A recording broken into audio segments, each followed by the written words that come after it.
un bref rappel.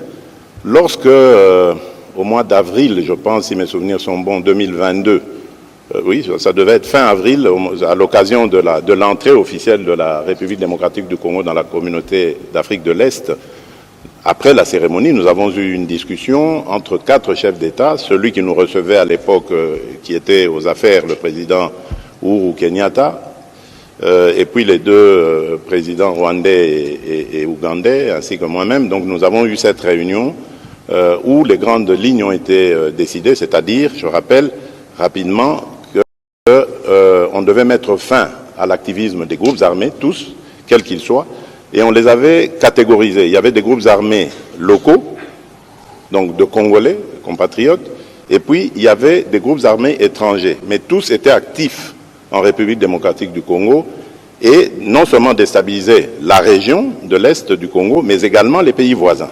Et dans les groupes armés étrangers, on avait visé les FDLR pour le Rwanda et les Red Tabara pour le Burundi. Alors, pour cela, on a dit on mettait un contingent en place, composé de forces de plusieurs pays, sauf le Rwanda, ça c'était sur l'insistance de la République démocratique du Congo, pour, dans un premier temps, tenter la dissuasion, donc en tendant la main. On avait demandé à tous les pays concernés de tendre la main à leurs activistes armés. Et la République démocratique du Congo avait été désignée comme devant montrer l'exemple. Ce que nous avions fait, je me rappelle, après je suis resté quelques jours à Nairobi pour attendre justement ces groupes armés, dont le M23, souvenez-vous, à l'époque. Malheureusement, pour des raisons techniques, je devais rentrer, ça ne se faisait pas assez rapidement, c'est la MONUSCO qui devait nous aider aussi, entre autres, à les faire venir. Donc, ça fait que j'ai dû rentrer à Kinshasa, mais je me suis adressé à ces groupes quand même par visioconférence, parce que c'était... Et alors, au moment où nous étions dans cette discussion, il y a eu beaucoup de compatriotes qui étaient arrivés, représentant leurs groupes armés.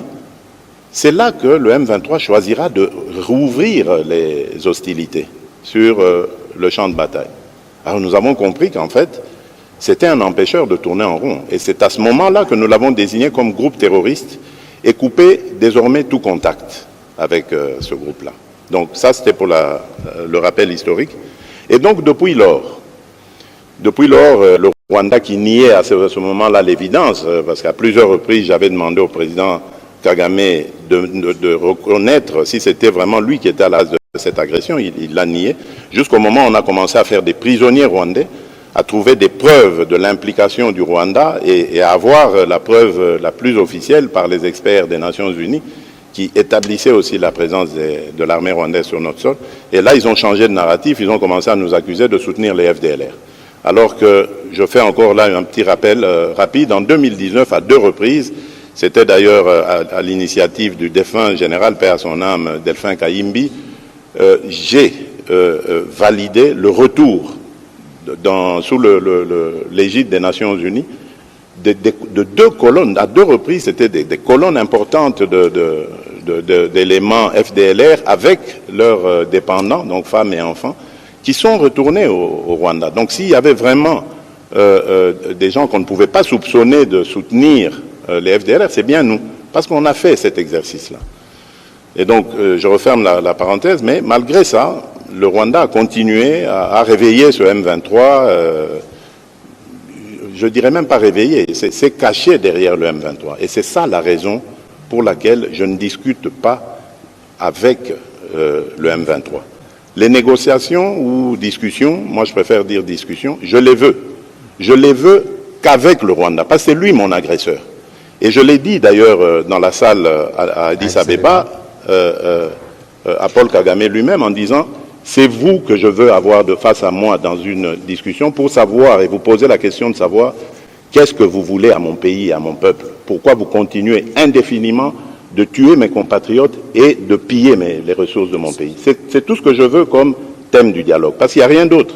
Je ne lui dois rien, il ne me doit rien. Mais il doit simplement m'expliquer pourquoi est-ce qu'il s'acharne à massacrer mes compatriotes de cette manière, injustement, depuis tant d'années, et pourquoi est-ce qu'il continue systématiquement à piller les ressources minières et autres, parce qu'on ne parle pas de l'agriculture, mais notre thé, notre café va aussi au Rwanda, et quand il arrive là-bas, il est estampillé Made in Rwanda, alors que c'est le produit du vol des Congolais, du sol congolais. Donc voilà, c'est ça qui justifie le fait que je ne veux pas de négociation avec cette coquille vide qu'on appelle le M23. Et d'ailleurs, j'en veux pour preuve le cas de l'Angola, poser la question au président angolais, qui m'avait aussi demandé cette autorisation d'entrer en contact avec le M23, parce qu'il savait que moi, je ne voulais pas discuter avec eux. Je lui ai dit, président, faites-le, mais vous me donnerez raison, vous verrez très vite que ces gens sont des pantins du Rwanda. Ils ne continueront pas cette discussion, parce qu'ils savent que vous allez découvrir que derrière ça, ce sont des Rwandais qu'il y a. Pas beaucoup. J'ai vu quelques Congolais irresponsables qui ont osé dire « oui, mais on a vu le M23, il n'y a que des Congolais là-dedans ».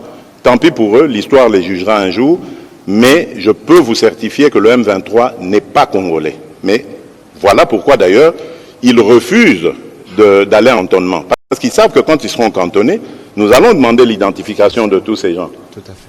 Ces soi-disant combattants. Et nous découvrirons que ce sont des Rwandais et non des Congolais. On prend quelques aventuriers, on les place devant et on fait croire que c'est une revendication congolaise. Alors, nous sommes un pays démocratique, nous venons de sortir d'élections démocratiques comme il n'y en a jamais eu dans ce pays. Pas de coup de feu, pas de coupure d'Internet, pas d'exclusion de candidats qui qu'il soit. On est allé à des élections transparentes avec la participation ou l'observation de toutes sortes d'organisations internationales. Il n'y a pas mieux. Il n'y a pas mieux. Alors s'ils avaient des revendications à faire, c'est par le truchement des élections, et non pas en prenant des armes. Voilà, on va continuer sur ce registre avec Marcène Goy. Entre-temps, j'ai vu que Madame Gaëlle demandait la parole. Peut-être qu'elle peut déjà avancer vers le micro aussi pour sa question. Je me demandais pourquoi il n'y avait toujours pas de dames, mais c'est très bien. Alors, elles sont là, elles sont dans la salle, elles prendront la parole au fur et à mesure. Monsieur. Oui, Monsieur Marcène Goy. Dans votre mandat, vous aviez effectué une tournée dans les 9 pays limitrophes. Très bien. Vous avez été à Kigali. Et lorsqu'il y a eu les funérailles de feu Étienne Tshisekedi, votre père, votre défunt père, nous avons vu venir Kagame à Kinshasa pour vous consoler. Et lorsqu'il y a eu éruption volcanique, le Rwanda a démontré qu'il demeurait un pays qui peut s'ouvrir au Congo en cas de catastrophe. C'est ça. Et donc, en tant que pays voisin, nous sommes obligés de vivre ensemble. Les deux pays, la RDC et le Rwanda, doivent vivre ensemble. Totalement d'accord. Et vers la frontière, vous aviez pris des photos qui ont semblé dire qu'il y avait même des accords qui auraient été signés à cette occasion-là entre vous et le président Kagame. Vous revenez tout fraîchement de Nairobi. À Nairobi, vous avez été très ferme sur la question qui concerne... À Addis Abeba plutôt. Vous avez été très ferme. Il n'y a pas eu de photos de famille, pas de poignées de main historiques, pas de rencontres directes. Le protocole s'est arrangé pour vous mettre éloigné. Et donc, on semble avoir vu entre les deux présidents une distance, mais aussi entre les deux pays. Maintenant, la question de savoir comment vider le prétexte, parce que finalement, les FDLR deviennent un prétexte qui sous-tend la vision expansionniste du Rwanda vers le territoire congolais. Et comment aussi vider le prétexte du président Kagame, qui pense aujourd'hui défendre la cause de Tutsi congolais, le Banyamulenge, dont il prétend être aujourd'hui, il s'érige en défenseur acharné. Y a-t-il effectivement des accords signés à cette occasion lorsqu'il y avait eu éruption volcanique? Et où en sommes-nous avec les opérations militaires conjointes entre la RDC et l'Ouganda, dans la partie Nituri? Marcel, vous posez 3 questions. Merci. Oui. Excellence, Monsieur le Président. Notez-les-moi bien. Bon, d'abord, très vite, je vous dis, ce qui s'était passé au moment auquel vous faites allusion à Goma, ce n'était pas des accords, c'était un MOU. C'est en anglais, c'est une abréviation anglaise qui veut dire en français Mémorandum d'entente. Donc nous étions d'accord pour ouvrir des négociations afin d'arriver à un accord, justement pour éviter le pillage de l'or congolais. Donc exactement ce que vous entendez que nous avons fait aujourd'hui avec Primera Gold, cette coopération qu'on a faite avec comment on appelle ça, joint venture. Une joint venture, merci Monsieur le Ministre, que nous avons fait à travers cette firme Primera Gold avec les Émiratis, les Émirats Arabes Unis. C'est exactement ce que nous aurions dû faire avec le Rwanda et que nous avons immédiatement stoppé lorsque nous nous sommes aperçus de leur supercherie dans ce coup de poignard dans le dos.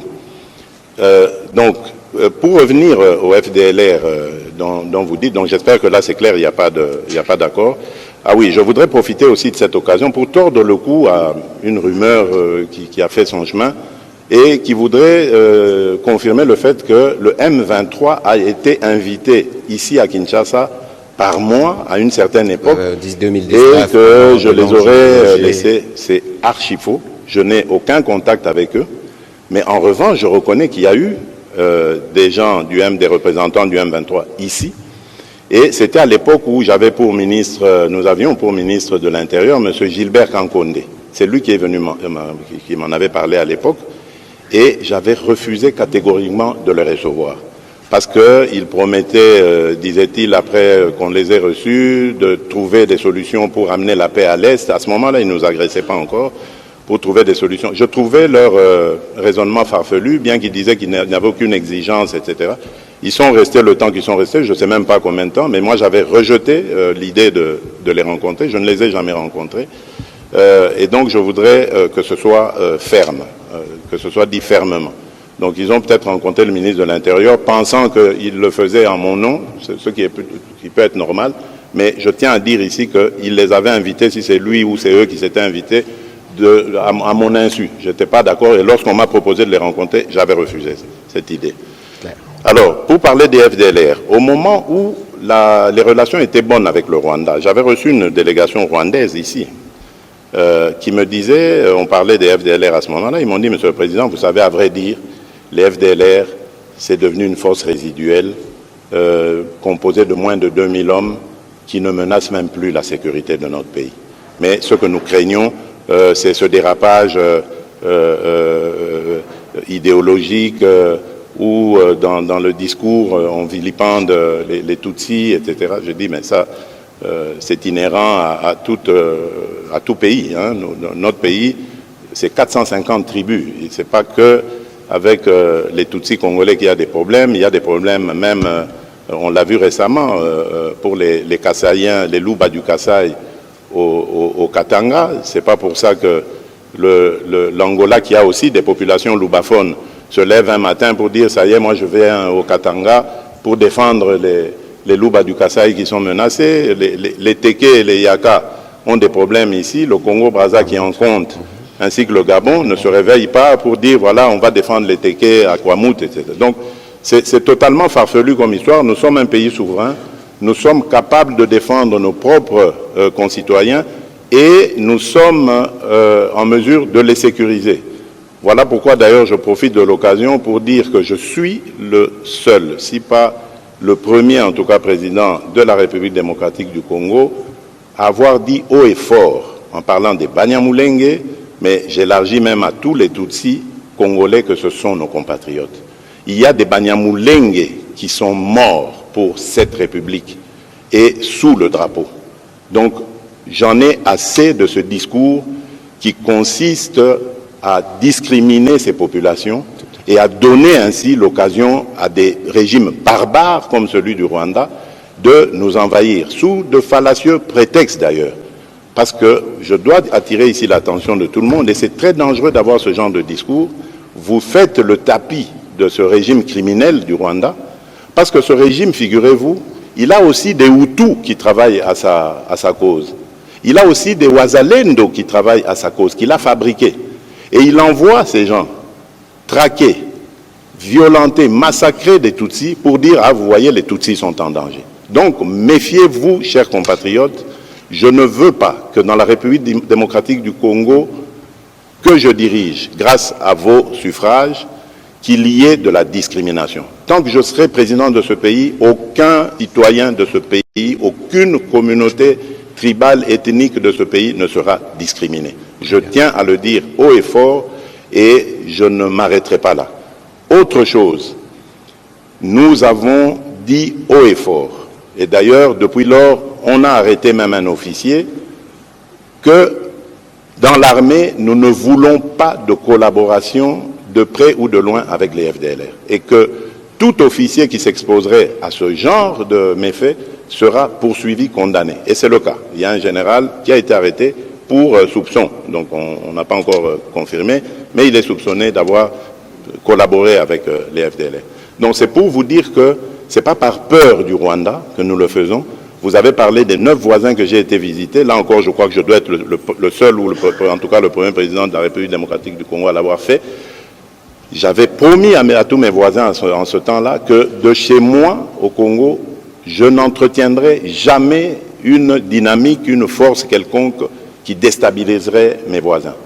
J'y tiens, malgré l'hostilité qu'il y a aujourd'hui à l'égard du Rwanda, du Rwanda plutôt à notre égard. Peu importe, je reste convaincu par cela. Parce que moi, la guerre, je n'ai pas été formé dans ce moule-là. Moi, je connais la paix, je connais le développement, je connais la fraternité, je connais la solidarité. C'est là, dans ces domaines, que je suis à l'aise et non pas dans les domaines de guerre. Mais cela ne veut pas dire que si on nous la cherche, on ne la trouvera pas. Si on veut la guerre, on fera la guerre. Ça, il n'y a aucun problème. Parce qu'il faut qu'on se défende. Nous connaissons les intentions aujourd'hui de certains de nos ennemis.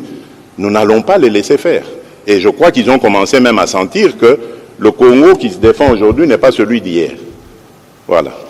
Monsieur le Président de la République, tout à l'heure, vous parliez justement de discussions que vous aviez eues à Nairobi. Je me souviens qu'à Nairobi, l'une des résolutions était que tous les pays qui avaient des groupes armés, ils avaient l'obligation de discuter avec les groupes armés. Bien sûr, la question des FDLR ne doit pas-elle être... Et le Burundi avait commencé avec les Red Tabara, ils avaient commencé, mais la question des FDLR, bon, elle est assez spéciale, et je crois que c'est vrai qu'il y avait ce volet-là que je devais...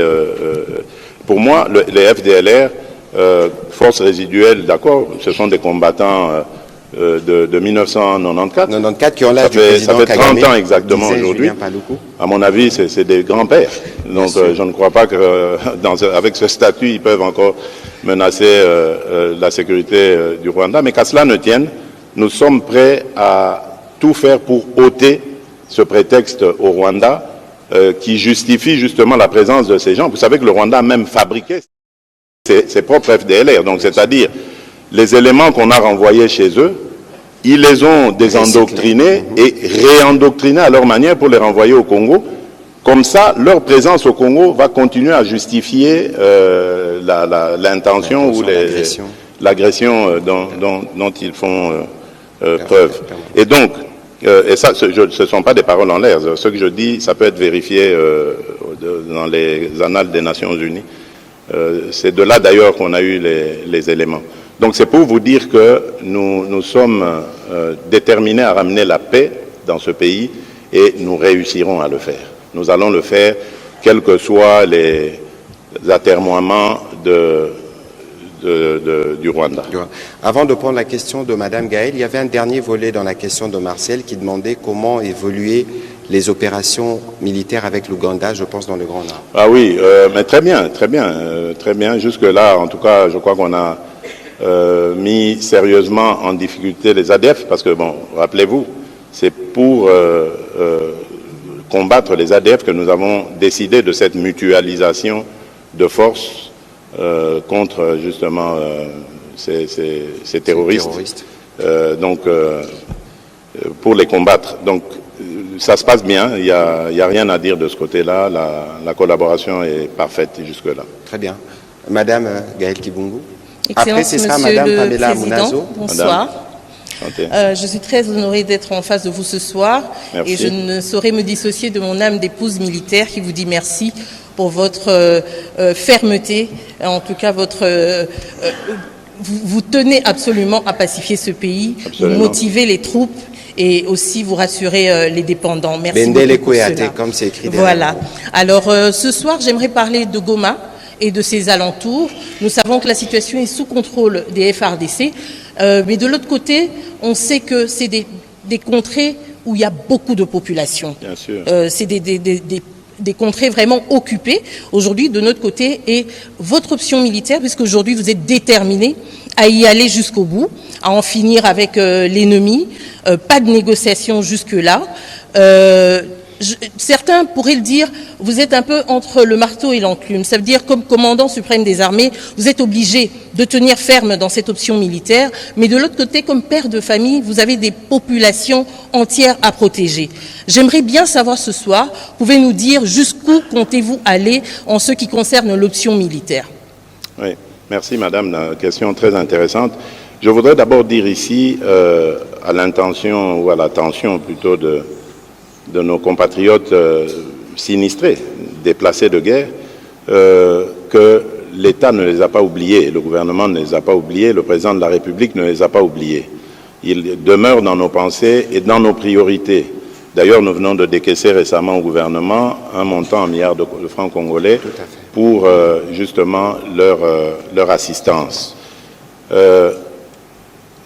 Comme je l'ai dit, la priorité des priorités reste leur retour dans leur localité d'origine. Mais vous comprendrez qu'à ce stade, c'est très difficile de procéder à cet exercice parce que ces localités sont encore occupées.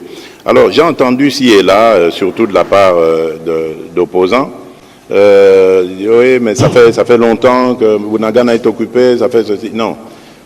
Vous savez, ce qui se passe aujourd'hui en République démocratique du Congo, ce sont des douleurs d'enfantement d'un nouveau Congo. Nous ne voulons pas qu'ils partent simplement géographiquement et puis ensuite on remet nos populations pour que demain ils reprennent les mêmes aventures. Nous voulons une paix définitive. Voilà pourquoi nous parlons de montée en puissance de notre armée, comme jamais il y en a eu. Nous avons dépensé déjà des milliards de dollars pour que cette armée arrive à ce niveau aujourd'hui. Ce n'est pas terminé, on va continuer ça. Parce que la meilleure manière, la meilleure attaque, comme on dit, c'est la défense. Donc nous devons avoir une force suffisamment dissuasive pour décourager des aventuriers comme Paul Kagame, par exemple, aujourd'hui, à l'avenir, de venir jouer en République démocratique du Congo. Voilà. Donc ça, c'est le premier objectif que nous visons.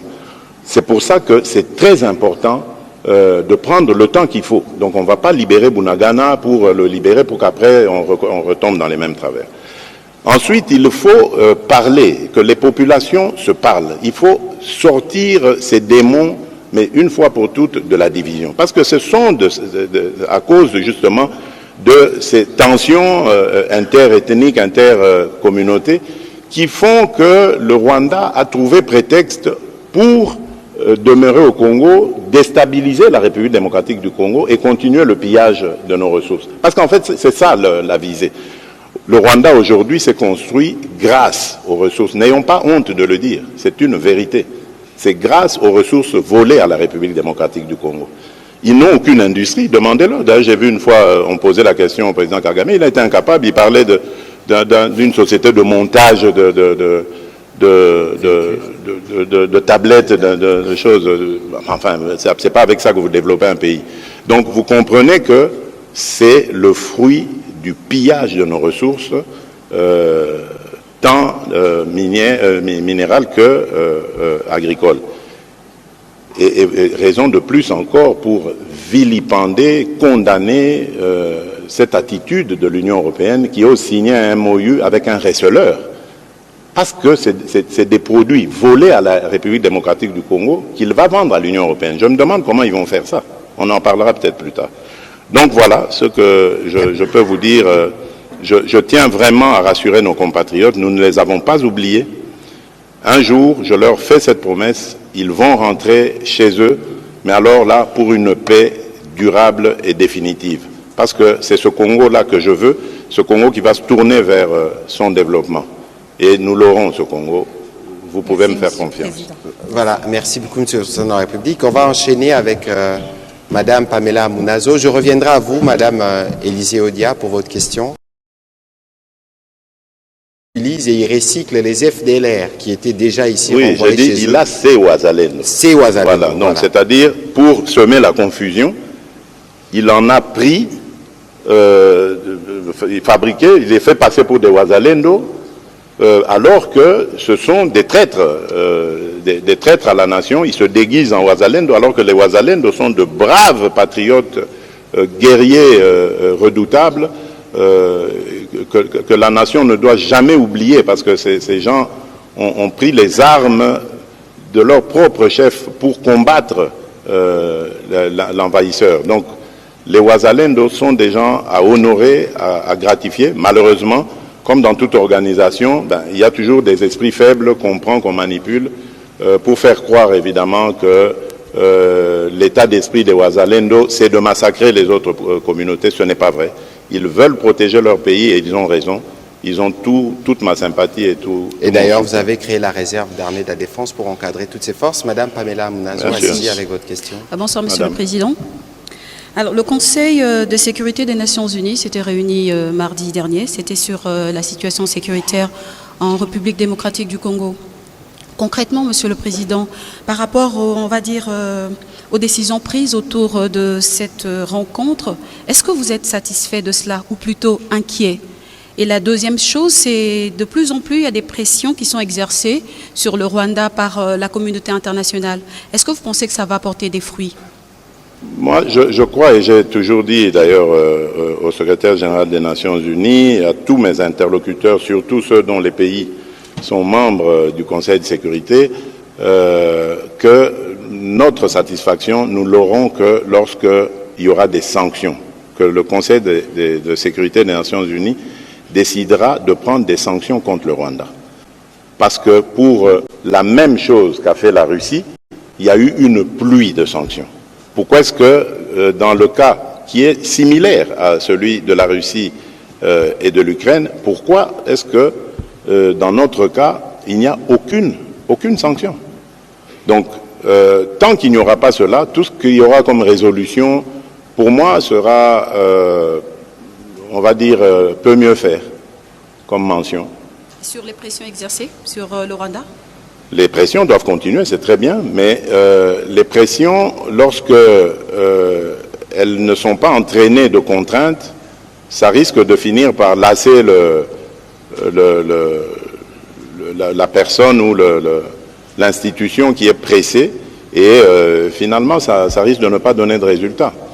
Donc je crois que pression, oui.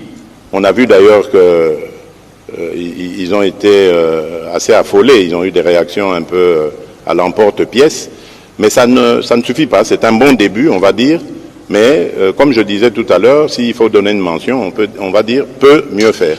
Et nous ne demandons que ça de la part de la communauté internationale, de faire davantage. Et ce serait justice pour les millions d'âmes congolais perdus. On va prendre la question de M. Willy Kalengai. Je vais demander à Mme Élisée Desprez d'avancer, comme ça elle posera la prochaine question avant qu'on ne continue avec les questions récoltées de ce côté. Monsieur Kalengai. Monsieur le Président, le pays, notre pays, la RDC n'est pas le seul pays au monde qui a des ressources naturelles.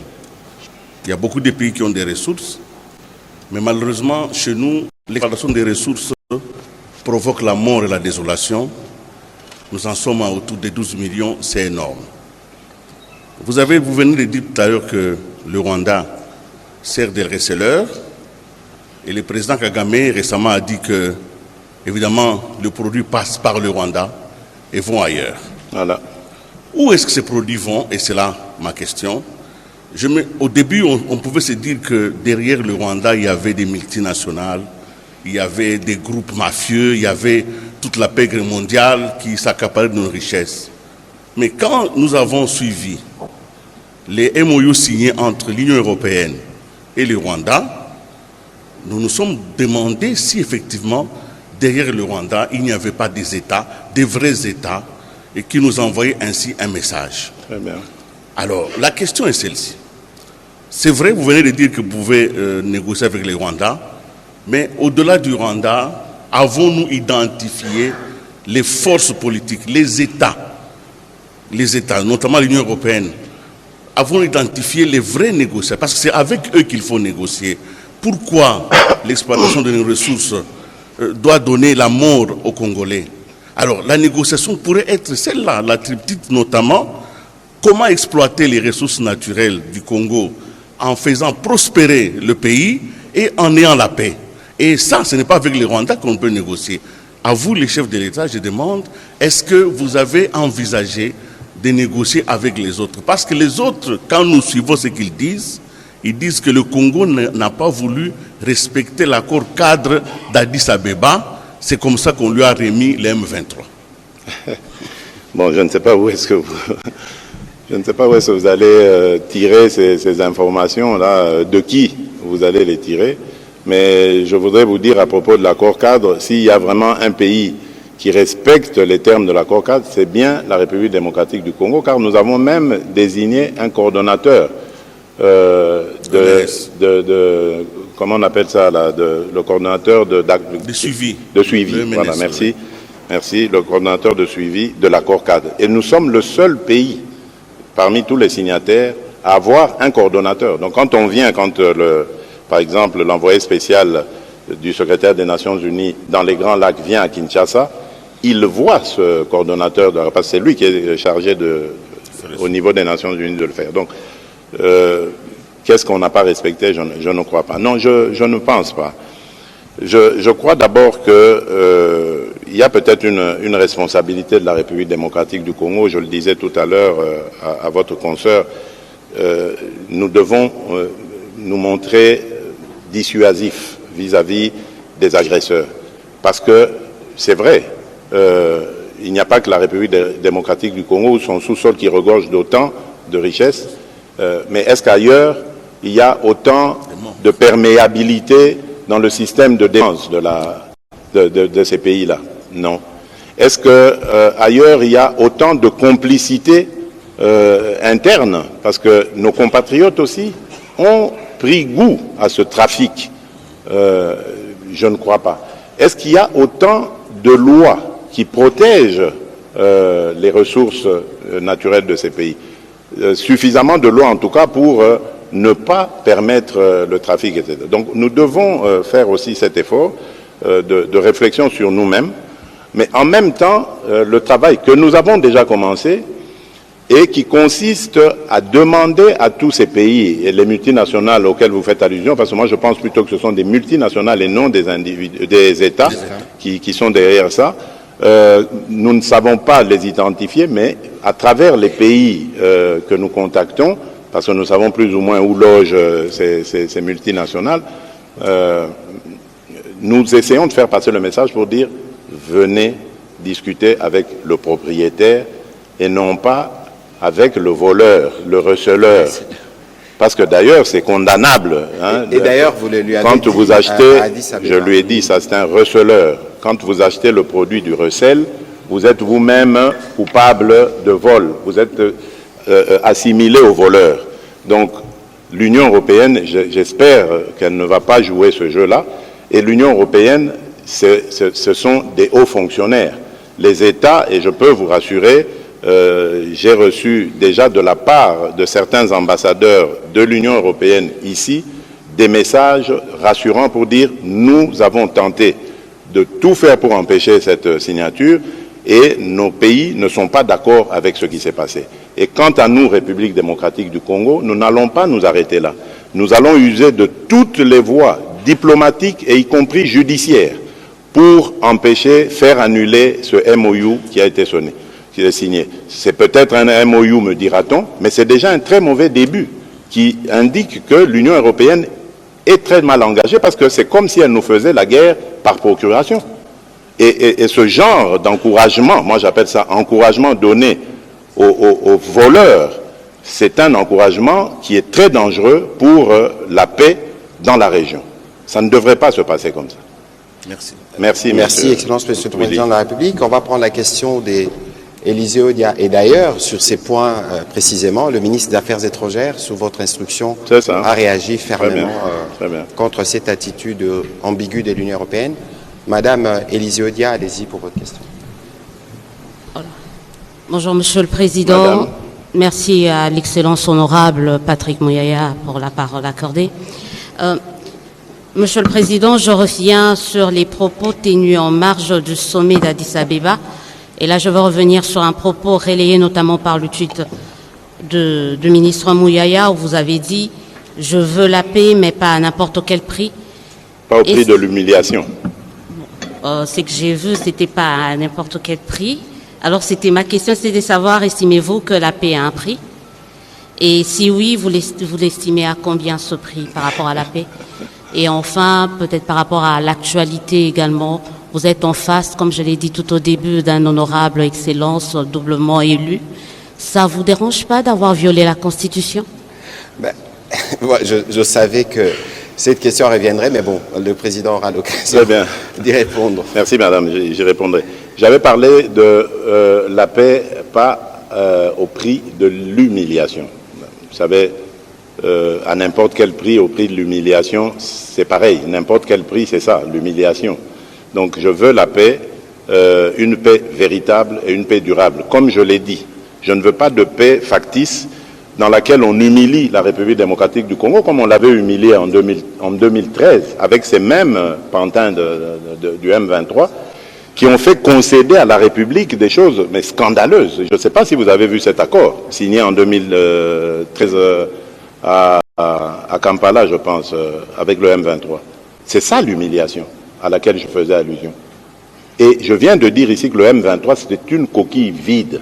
On a pris quelques aventuriers congolais qu'on a mis devant, on leur fait parler lingala ou des choses comme ça, on leur attribue des noms congolais pour dire, voilà, vous voyez, ce sont vos propres compatriotes. Mais ceux qui se battent derrière eux, ce sont les Rwandais des RDF.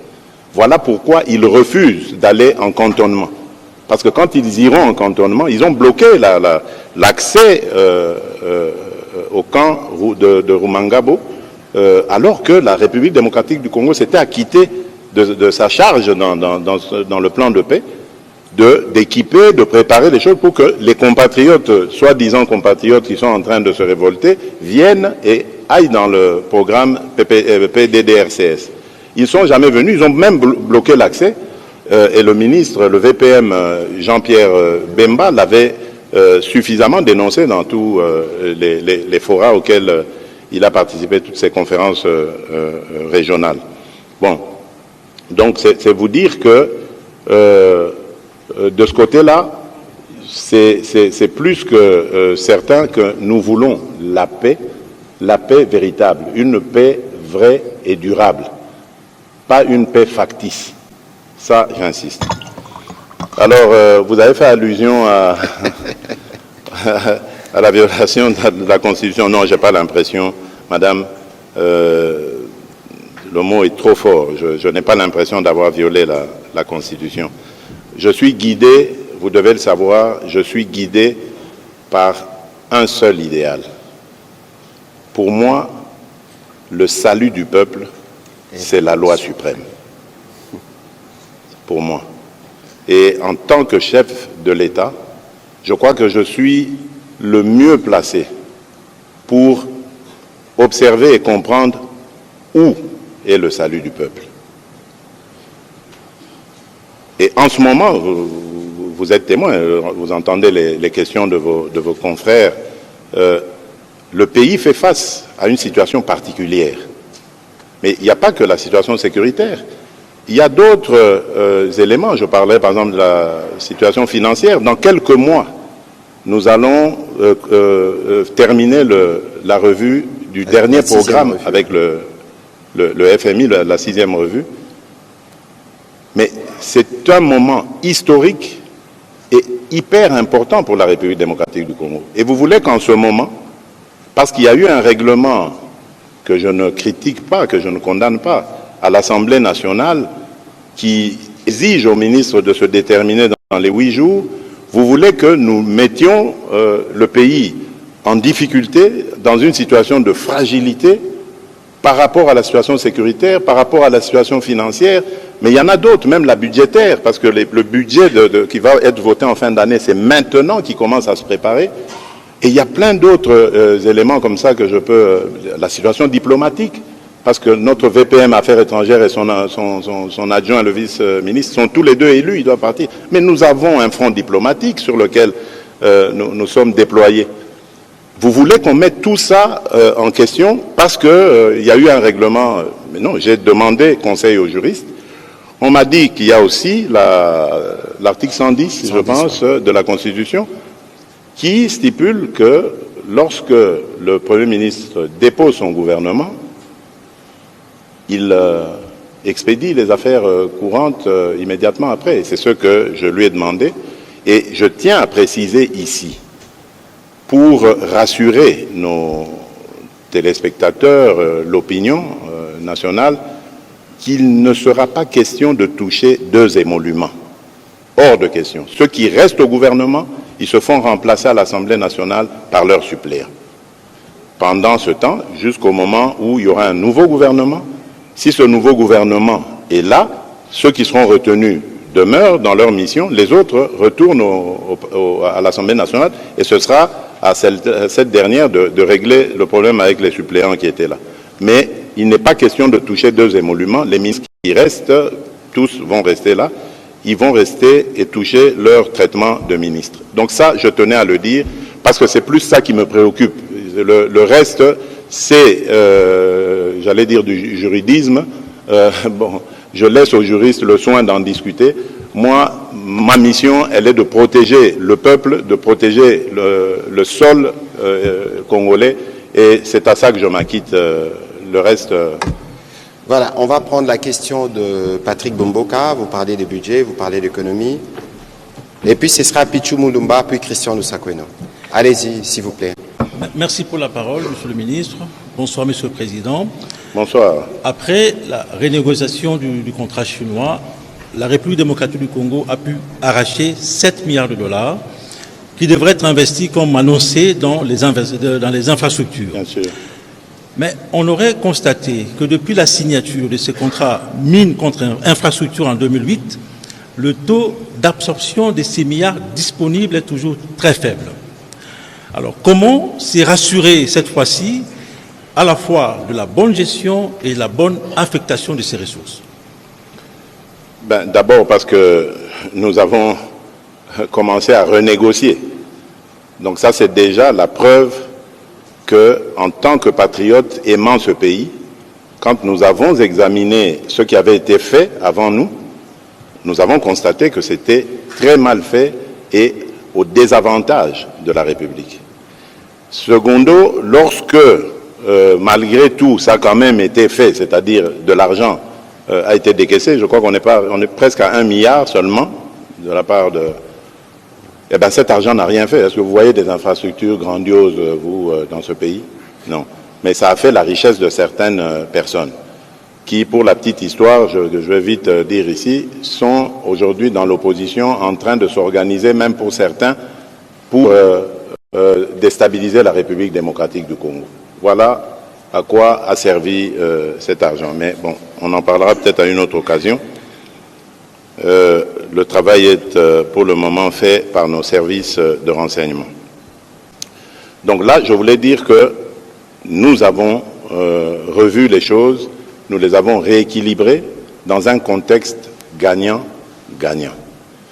Aujourd'hui, nous sommes convaincus que ce qui va se passer sera immédiatement profitable à la République, parce que nous avons même mis une institution qui discute avec SICOMINE et qui va avoir les études nécessaires, parce que vous avez parlé d'absorption. Évidemment, comment est-ce que vous voulez qu'on absorbe des montants ou des fonds déjà désignés, préparés, s'il n'y a pas de projet fiable avec études faites pour que l'on entame évidemment les réalisations? C'est ça que nous sommes en train de faire, que nous avons fait, que nous sommes en train de faire. La CGT, par exemple, l'Agence congolaise des grands travaux, dispose, d'ailleurs je dois recevoir son DG dans les jours qui viennent, dispose de beaucoup d'études. Et l'autre institution, dirigée par Freddy Chembo, dont j'oublie, qui est assez compliqué comme ça, le directeur général Chembo, qui elle est en pourparlers avec SICOMINE, est aussi là pour l'accompagnement. Donc nous sommes cette fois-ci parés pour encadrer cet argent parce qu'il y a l'IGF, ce chien méchant là qui aboie à la moindre bêtise. Donc voilà, nous avons tous les instruments nécessaires qui vont faire que nous allons destiner cet argent à ce pourquoi il a été levé. Donc les réalisations se feront, soyez tranquilles. Et c'est dans les mêmes esprits, Excellence Monsieur le Président de la République, qu'on a pu obtenir 2 milliards, je pense, du contrat des TFM dans les différentes discussions qui étaient en cours, qui viendront en appui. Ça, c'est toujours dans le cadre de la revisitation, si je puis l'appeler ainsi, de tous ces contrats qui ont été faits un peu à la légère à l'époque, sans tenir compte de l'intérêt de notre pays. Et là, nous voulons et nous avons refait les choses autrement, et elles vont se passer effectivement autrement.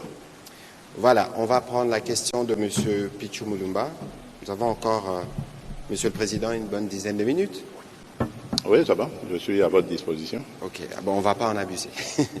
Allez-y, Monsieur Pichu beaucoup, Mulumba. Excellence, Monsieur le Président, je reviens sur vos premiers mots à l'entame de ces briefings. 32 jours après votre prise de fonction, vous brûlez d'impatience de démarrer, vous l'avez si clairement dit. Nous nous rendons compte de la mise en place de la majorité avec la mission en cours de l'informateur.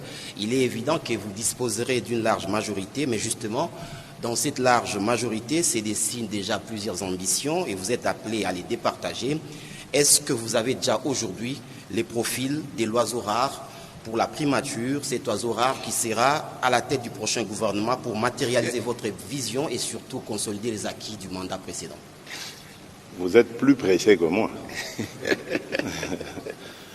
J'ai nommé un informateur par respect pour sa personne et le travail qu'il fait, remarquable jusqu'ici. J'attendrai qu'il me fasse le compte-rendu de sa mission. Et ce que je vous promets de faire, c'est d'immédiatement après désigner informateur.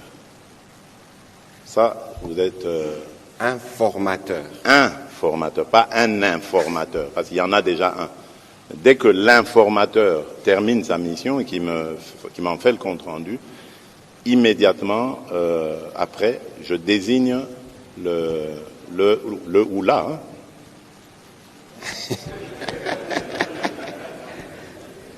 Il veut aller dans les pouvoirs discrétionnaires du président de la République. Soyez un peu patient. Non, mais ne soyez pas pressés. Moi, je ne le suis pas. Les ambitions, ça ne me fait pas peur. C'est tout à fait inhérent à la vie politique. On ne vient pas en politique pour se positionner simplement. On vient parce qu'on a un rêve, on a un idéal, on a des ambitions et c'est tout à fait légitime de les avoir. Ça ne doit pas faire peur. Nous avons une grande majorité, comme vous l'avez dit. Tout le monde ne jouera pas le même rôle. Tout le monde ne jouera pas les premiers rôles. Tout le monde ne sera pas ministre. Tout le monde ne sera pas DG.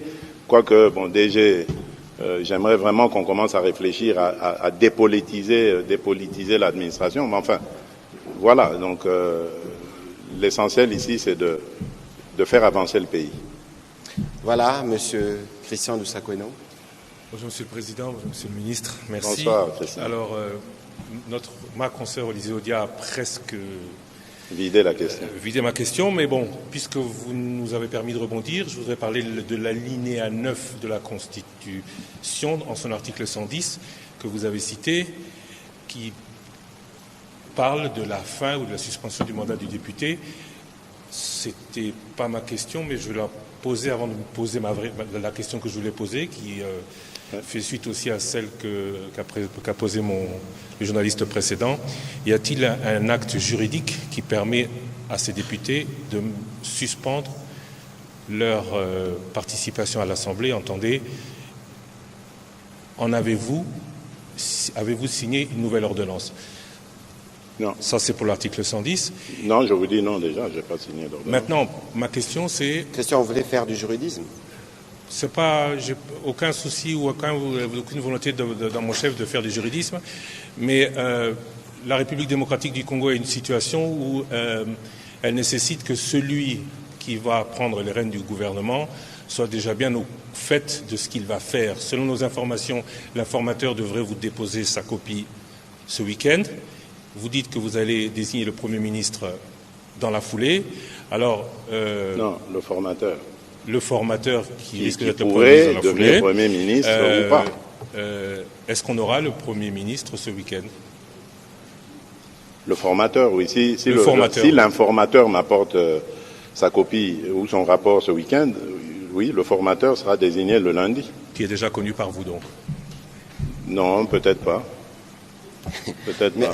J'ai l'impression que le journaliste veut sonder le cœur du président de la République. Vous voulez devenir Premier ministre, Christian? Vous en avez l'ambition? Pour revenir à ce que vous dites, Christian, moi, je n'aime pas les débats juridiques, les débats de juristes, j'en suis pas un. C'est pour ça que c'est très compliqué de rentrer là-dedans. Je crois que la Cour constitutionnelle s'était prononcée par rapport au comment on a appelé ça? Au règlement intérieur de l'Assemblée nationale qui parlait des 8 jours. Et là, elle avait raison. Dans les 8 jours, c'est le règlement de l'Assemblée, c'est celui qui existait, on n'a pas à le juger, il est comme ça. Mais moi, j'ai regardé plutôt l'article 110 de la Constitution, qui permet au Premier ministre de remettre sa démission et d'obtenir du Président de la République l'expédition des affaires courantes. C'est ça qui m'intéressait, cet aspect-là qui m'intéressait, parce que j'ai une nation à sauvegarder. Alors, pour que ça ne se fasse pas dans l'abus, c'est-à-dire qu'il y en ait qui mangent au gouvernement et qui mangent à l'Assemblée nationale, on a dit, OK, les suppléants s'occupent de chauffer le siège pendant que les ministres sont au gouvernement pour continuer leur travail. Parce que j'ai besoin qu'un pont soit mis entre ce gouvernement sortant et celui qui viendra après. Nous avons des dossiers hyper importants, hyper sensibles, que nous ne pouvons pas attribuer comme ça à un ministre, parce que s'ils partent comme ils allaient partir, on aurait des ministres qui ont 4, 5, 6 portefeuilles. Comment ils vont faire pour éplucher tous ces dossiers, même s'ils ont les meilleures équipes qui soient? Comment ils vont faire dans ce temps, dans ce laps de temps? C'est très dangereux. Moi, j'ai regardé la stabilité de mon pays, les responsabilités qui sont les miennes à sauvegarder, à veiller à ce que la nation continue de tourner normalement, sans difficulté. Et c'est ça ma priorité, le salut du peuple. Pas le débat juridique. Je laisse ça aux juristes et je n'ai pas du tout la sensation ou le sentiment d'avoir violé la Constitution. Voilà, merci M. Lusakwedo. On va prendre M. Christopher Ochokoum. Merci Monsieur le Ministre et bonsoir Monsieur le Président de la République. C'est votre première interview, on va le dire, depuis votre discours d'investiture. Ouais. Il y avait beaucoup de phrases qui ont marqué les esprits, notamment celles évoquant les erreurs du passé que vous ne comptez plus refaire lors de ce nouveau mandat. Est-ce que vous pouvez nous dire en quelques exemples, c'est que étaient ces erreurs du passé que vous ne comptez plus refaire, et aussi nous dire comment vous comptez réaliser vos 6 engagements que vous avez annoncés au Congo tout entier. Comment vous comptez réaliser les 6 engagements, les 6 engagements de votre programme au peuple? Bon, vous savez, toute œuvre humaine n'est pas parfaite. Donc déjà, quand vous partez de ce principe, vous comprenez que dans l'œuvre humaine qui a été le mandat de 5 ans que les Congolais m'avaient donné, il y a eu des imperfections.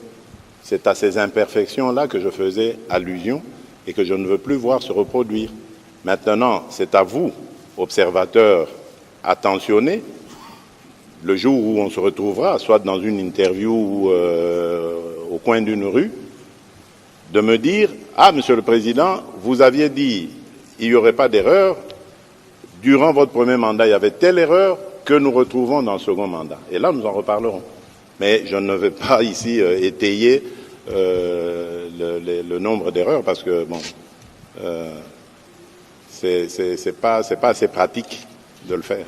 Et quant aux 6 axes de votre programme, comment Oui, vous mon comptez programme, c'était d'abord, je vous le rappelle, parce que bon, peut-être pour une meilleure compréhension de l'opinion, d'abord il y avait l'emploi, la création d'emplois. Nous y travaillons. Nous y travaillons avec les institutions qui sont là, qui ont été mises en place pour ça, le FOGEC, la PRODEC, nous avons l'ONEM. Nous sommes en train de le faire. Évidemment, c'est pour ça que je parlais d'impatience de me mettre au travail, parce que les idées sont là, les institutions sont là. J'ai beaucoup soutenu, et je continue de le soutenir d'ailleurs, le directeur général de la RSP, qui fait un travail remarquable, celui d'obtenir la sous-traitance pour les Congolais. Et il y a beaucoup de milliards qui échappent à la République qui devraient revenir à des entrepreneurs congolais. Nous sommes en train de travailler sur tous ces dossiers, mais le moment venu, on va pouvoir délivrer. J'avais parlé de pouvoir d'achat, j'avais parlé de la sécurité, sécuriser les populations, sécuriser les frontières du pays, sécuriser le territoire national.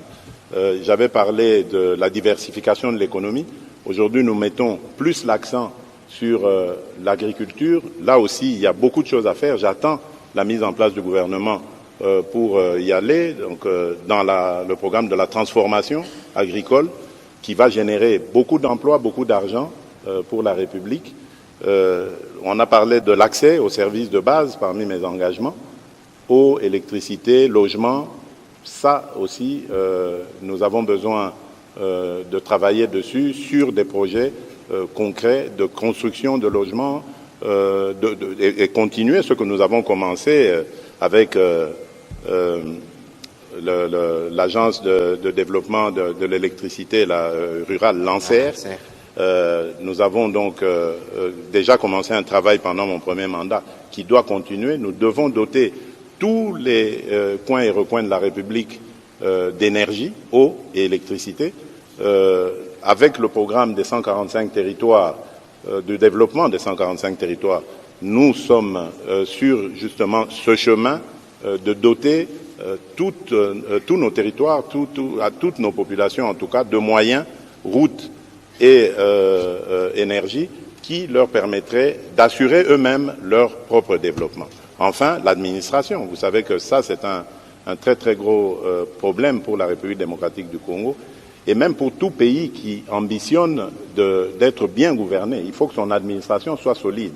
Et là, nous avons eu un extraordinaire ministre de la fonction publique qui nous travaille dessus, Jean-Pierre Liaou, pour ne pas le citer, qui a fait un travail remarquable et qui, j'espère en tout cas, pourra continuer ce qu'il a commencé de si fort belle manière. Donc voilà comment nous comptons donc mettre... En voilà un qui sera heureux ce soir, Monsieur le Président de la République. Merci. Ça ne dépend pas de lui ni de moi. Enfin, ça dépendra des calculs politiques.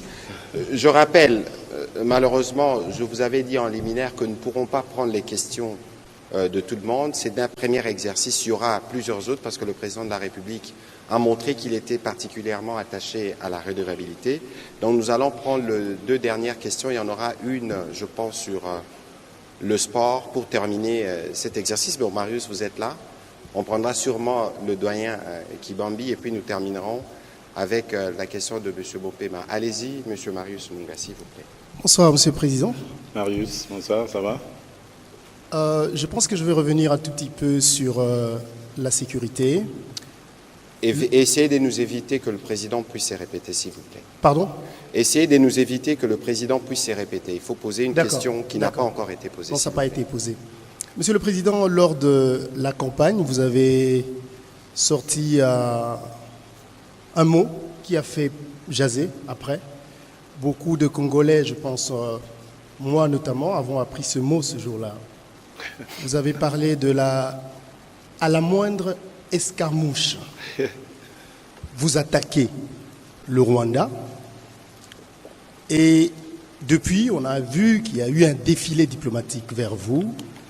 La question, c'est de savoir, est-ce que vous avez renoncé à cette motivation de la moindre escarmouche ou vous avez été dissuadé de ne pas le faire?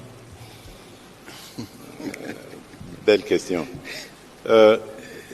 D'abord, je voudrais attirer votre attention sur le fait que les gens ont retenu escarmouche parce que c'était peut-être un mot sorcier. Mais il ne faut pas oublier le contexte dans lequel il y aurait réaction à cette escarmouche. Donc il faut d'abord commencer par avoir les deux chambres. On fait la guerre selon la Constitution. On la déclare que lorsqu'on a réuni les deux chambres et reçu le mandat de ces deux chambres. Et puis, le contexte dans lequel nous sommes aujourd'hui, je peux vous le dire, je suis un observateur privilégié de ce qui se passe, ne me permet pas de mettre en pratique ce que j'avais dit. Pas parce que je ne peux pas ou ne veux pas, mais parce que tout simplement, il y a suffisamment d'initiatives qui font que observer la paix est une attitude beaucoup plus sage que de se mettre en posture de guerre. Il y a par exemple l'initiative du président João Lourenço. Je vous ai dit que le mardi prochain, je serai le premier à lui rendre visite avant qu'il ne reçoive le président rwandais. Il y a l'initiative du président de la communauté économique communauté d'Afrique de l'Est, pas économique, le président Salva Kiir, qui a la présidence en exercice pour le moment de notre organisation régionale, qui va venir à Kinshasa et après aller aussi à Kigali, Bujumbura, etc. Donc, il y a l'initiative américaine. C'est pour ça que j'ai insisté au début pour dire il ne faut pas vilipender forcément les États pensant qu'ils ont pris fait et cause. Il faut faire très attention. Ce n'est pas toujours visible, les efforts comme ceux-là, mais ils sont d'une certaine efficacité.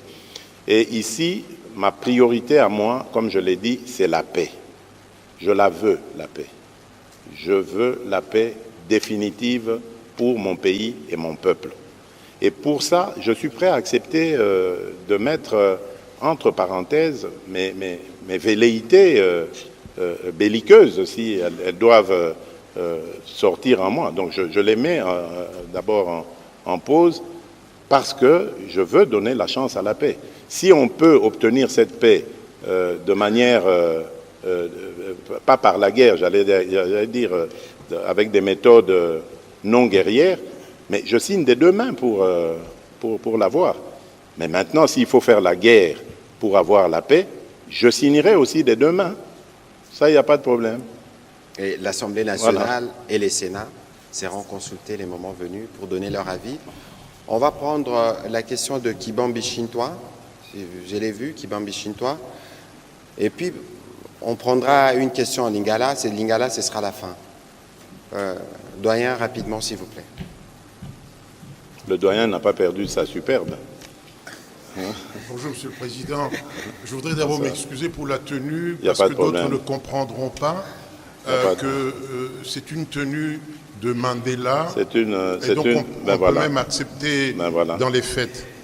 Voilà. Monsieur le Président...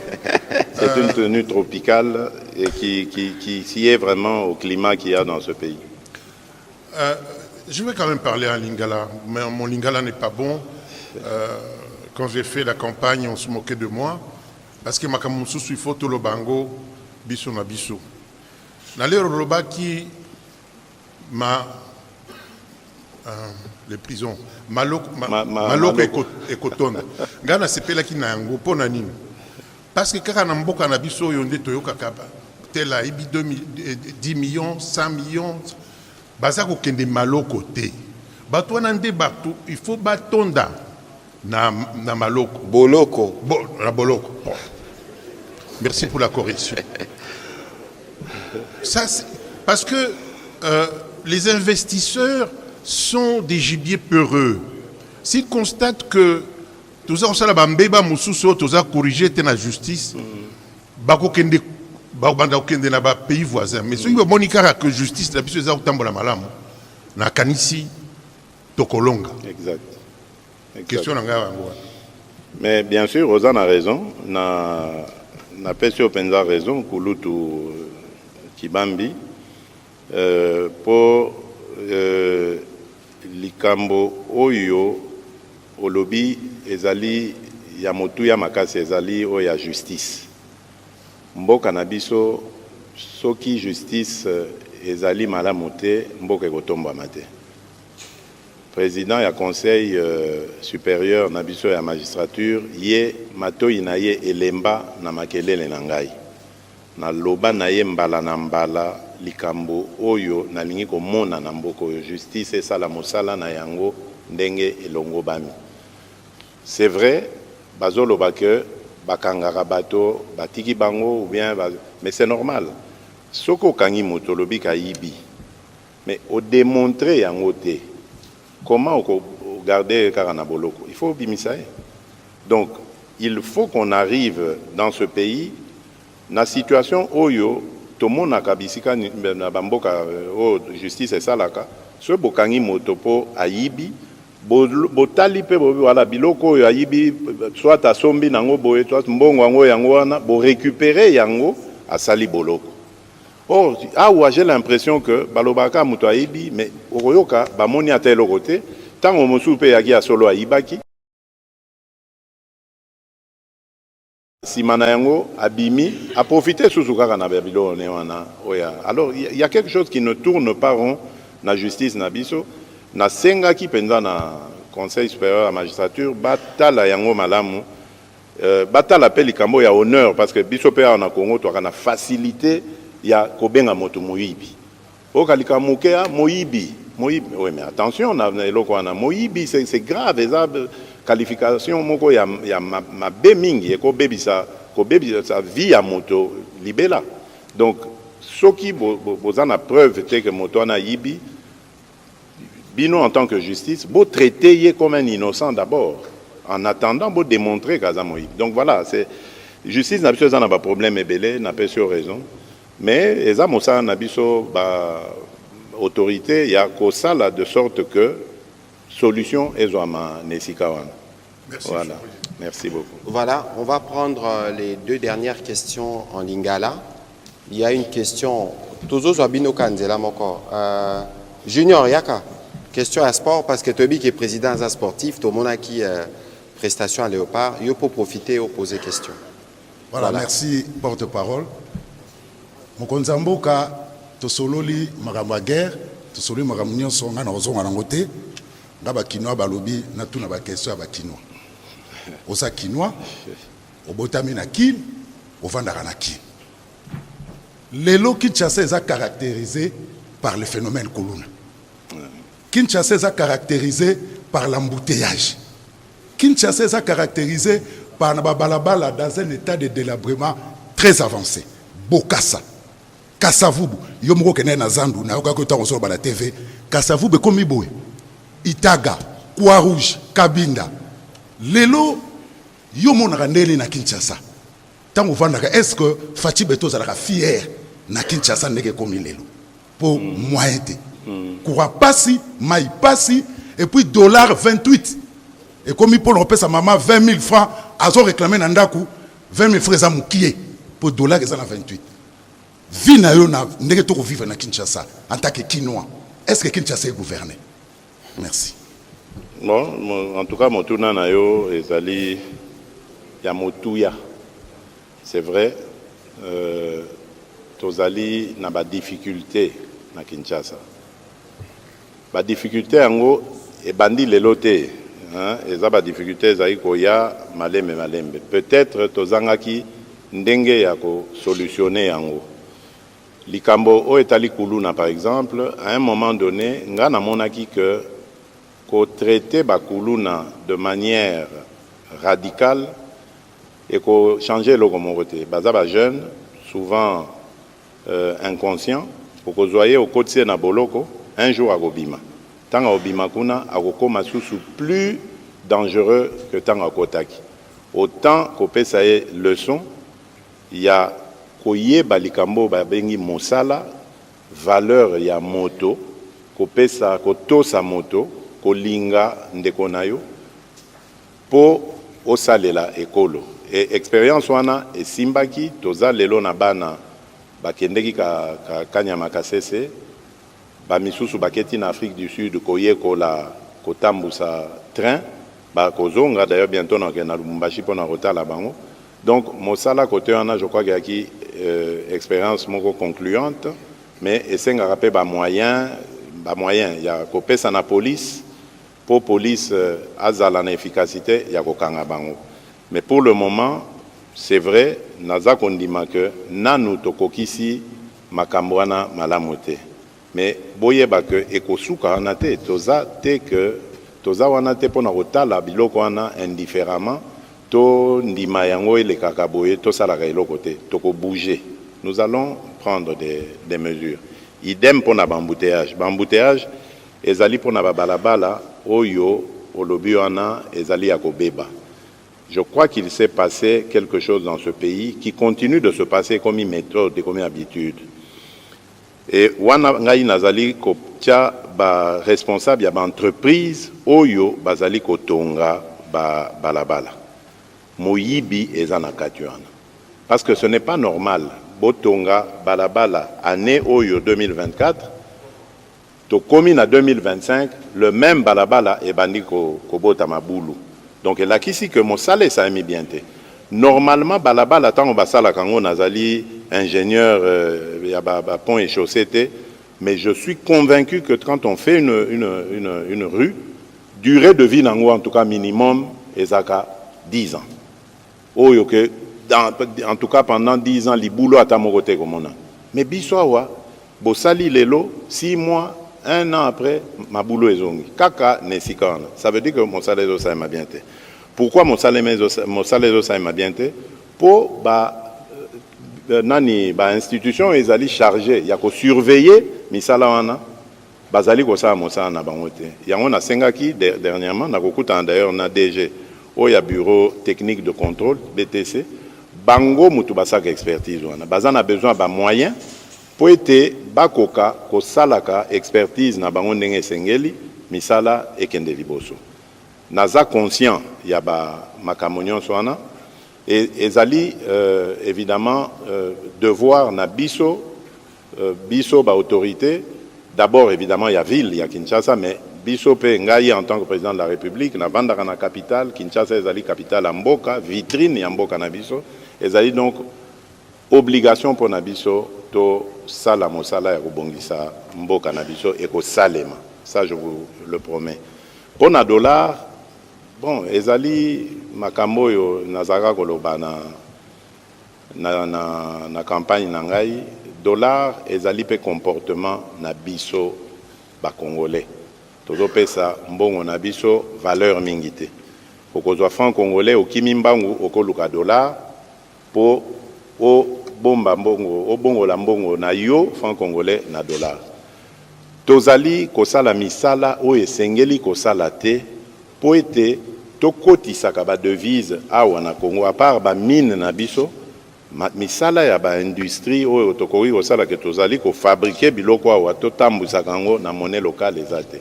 Tozui habitude mabe ya kotiaka dollar lokola monnaie oyo ya mboka na biso. Nous devons d'abord kozwa comportement patriotique kolinga mbongo na biso to salela mbongo na biso na banzi ke to bana opesa ngo valeur. Évidemment, c'est beaucoup de mesures au Esengeli Kozwama. Chaque 15 jours, on a conseil des ministres, on a banza lobby, 15 jours, je crois qu'on aura la gouverneure de la banque. On a commis ça, Malobab. Parce que autorité monétaire, Nambokoyo, ezali banque centrale. Ezali ministère à finances, ezali président de la République. Alors, banque centrale, autorité monétaire, Nabiso, Esengeli Asala Mosala Wana.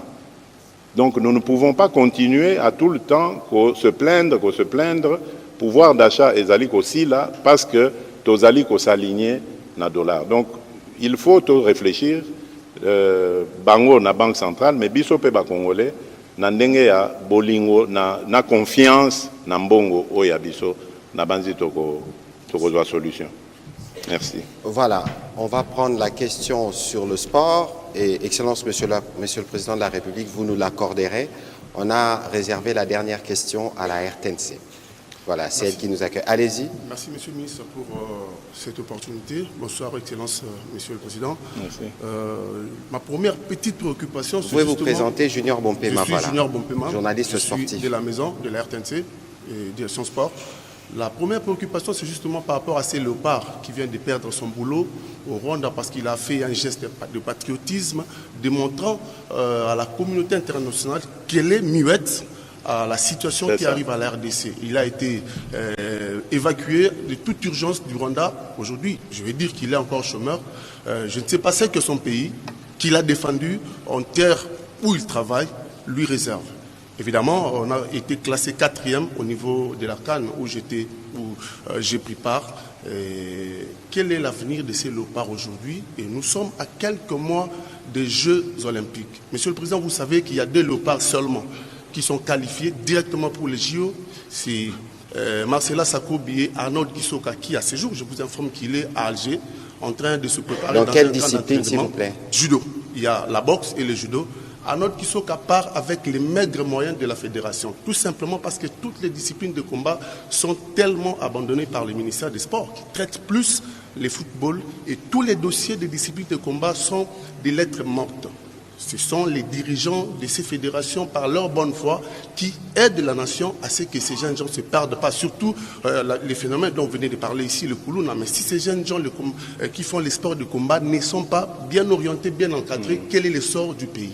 Je vous informe qu'Arnold Kisoka, à ce jour, est à Alger, dans un camp d'entraînement préparatif au JO, mais avec les poches de sa fédération. Un véritable plaidoyer, le président de la République va vous répondre. Pardon? Vous avez fait un véritable plaidoyer, le président va vous... pour les disciplines de combat. Voilà, oui. Merci. Non, mais c'est très bien. Ouais. D'abord pour notre compatriote,